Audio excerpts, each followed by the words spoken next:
ሰላም ጤና ይስጥልን የሰን ፕሬስ ቤተሰቦች፣ ለምሽቱ የተመራረጡ መረጃዎችን ይዘን ተገኝተናል። በቅድሚያም ዋና ዋናዎቹ። በአዲስ አበባ ከተማ ከበድ ያለ ሰልፍ ለነገ መጠራቱ ተገለጸ። ሰልፉ በዋናነት ምንም በተመለከተ ነው የሚለው ጉዳይ ከአዘጋጆቹ በደረሰ መረጃ መሰረት ይዘነዋል። የጸረ ሰላም ኃይል ቡድን ዋና አዛዥ መገደሉም ተረጋግጧል። የወልቃይት ጠገዴ ከፍተኛ አመራር የሆኑ ኮሎኔል ደመቀ ዝምታቸውን ሰብረዋል። እነዚህንና ዋና ዋናዎቹን እንዲሁም ሌሎች መረጃዎችን ለምሽቱ ይዘናል። ተከታተሉ። በአዲስ አበባ ሰላማዊ ሰልፍ ተጠራ። በትግራይ ክልል የህወሓት አመራሮችና የፌዴራል መንግስት በደረሱበት አለመግባባት የተፈጠረውን ውጥረት ተከትሎ ዳግም ጦርነት እንዳይቀሰቀስ በአዲስ አበባ ሰላማዊ ሰልፍ ለማካሄድ መታቀዱን በትግራይ ለውጥ ፈላጊ የተባለው ስብስብ አስታውቋል። የፖለቲካ ፓርቲዎችንና ተጽዕኖ ፈጣሪዎችን ያቀፈው ይህ ስብስብ ባለፈው ቅዳሜ በክልሉ ወቅታዊ ሁኔታና መፍትሄዎች ላይ ውይይት አካሂዷል። የለውጥ ፈላጊ ስብስቡ አባል ጋዜጠኛ ዳሞራ ያህያ በትግራይ ክልል በዳግም ጦርነት ደም መፋሰስ እንዳይፈጠርና ልዩነቶች በሰላማዊና በዲፕሎማሲያዊ መንገድ እንዲፈቱ ግፊት ማድረግ ያስፈልጋል ሲሉ ለአህዱ ተናግረዋል። የፖለቲካ ፓርቲዎችና ተጽዕኖ ፈጣሪዎችን ያቀፈው የስብስብ ባለፈው ቅዳሜ በክልሉ ወቅታዊ ሁኔታና መፍትሄዎች ላይ ውይይት አካሂዷል። የለውጥ ፈላጊ ስብስብ አባል ጋዜጠኛ ዳሞራ ያህያ በትግራይ ክልል በዳግም ጦርነት ደም መፋሰስ እንዳይፈጠርና ልዩነቶች በሰላማዊና በዲፕሎማሲያዊ መንገድ እንዲፈቱ ግፊት ማድረግ ያስፈልጋል ሲሉ ለአህዱ ተናግረዋል። አሁን ያለው የህወሓት ቡድን የትግራይን ህዝብ እንደማይወክልና በክልሉ እንደሚጀመር እየተሰጋ ያለው ጦርነት የውጭ ኃይሎች ድጋፍ እንዳለበት ለዓለም አቀፍ ማህበረሰብና ለኤምባሲዎች ለማሳወቅ በቀጣዮቹ ሳምንታት ሰላማዊ ሰልፍ እንደሚካሄድ ገልጸዋል። የባይቶና አባይ ትግራይ ፓርቲ አባል ዶክተር ጸጋ አብካሱ በበኩላቸው የክልሉ ነዋሪዎችና ወጣቱ ጦርነት እንደማይፈልግም ተናግረዋል።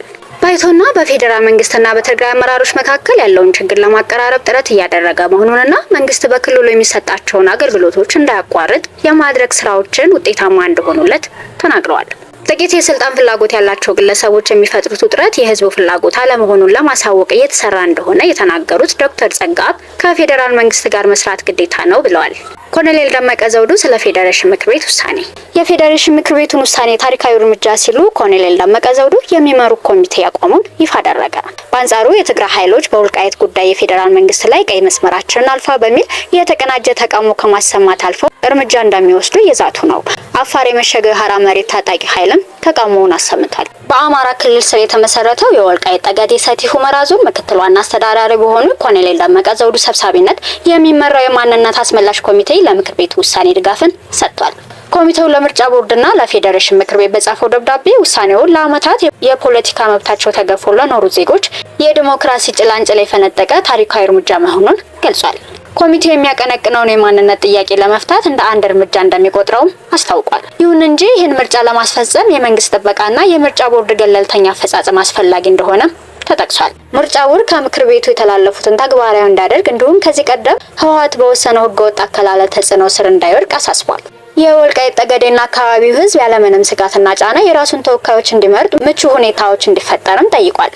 በተጨማሪም ኮሚቴው ተቃዋሚ ፓርቲ ስምረት ውሳኔውን ህገ መንግስታዊ ስርዓት አልበኝነት እንዲሁም የአስተዳደር ነጠቃ በማለት ያሰማውን ተቃውሞ ተችቷል። ስምረት እውነተኛውንና ፍትሃዊውን ወልቃይት ጠገዴ ህዝብ ጥያቄ ለመደፍጠጥና ለማፈን ሞክሯል ሲልም ተቃውሟል። በተመሳሳይ ከትግራይ ኃይሎች ተነጥለው በወጡ ወታደራዊ አዛዦች የሚመራው የትግራይ ሰላም ኃይል የተባለው ታጣቂ ቡድን ውሳኔውን አጥብቆ እንደሚቃወም ባወጣው መግለጫ አስታውቋል።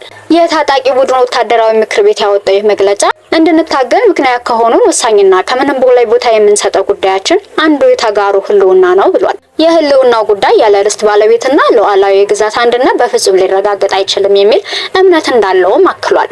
ቡድኑ የትግራይ ርስትና ሉዓላዊ ህገ መንግስታዊ ግዛቶች ሲል በጠራቸው በእነዚህ አካባቢዎች ላይ ውሳኔ የተላለፈው የተጋሩ ውክልና በሌላው የፌዴሬሽን ምክር ቤት ነው ሲል በመግለጫው አስፍሯል።